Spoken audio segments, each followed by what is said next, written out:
Yeah, so it's property number 3. It is actually 2 doors down from property number 2.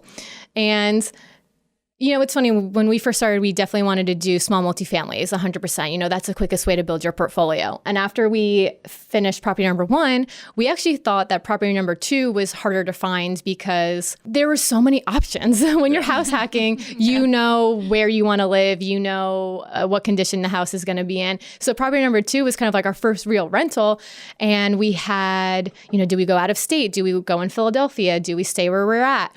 Do we do mobile homes? There's so many options. And we were so focused, though, on multifamily that it was a very hot market. We couldn't really find anything.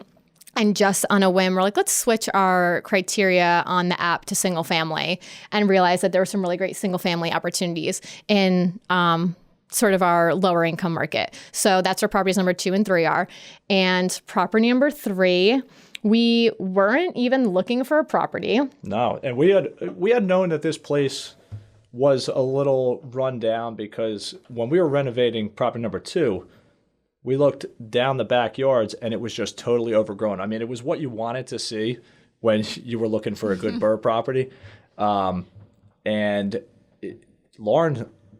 I think the wholesaler contacted you, right? Mm-hmm. We got reached out to by a wholesaler and saying that they were looking to sell the place, but we couldn't come up with a number that worked for both of us. So after that kind of fell through with that wholesaler, a couple weeks went by and we realized it hadn't sold.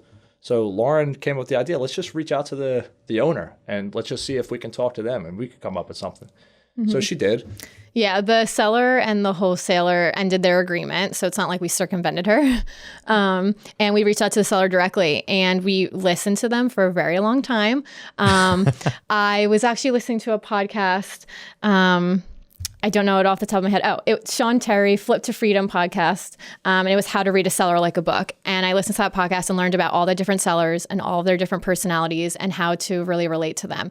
And we identified this seller as someone who loves to talk. So we spent many hours on the phone with her, listening to her pain points and understanding what she needed and what she wanted. And we were able to come up with a win-win.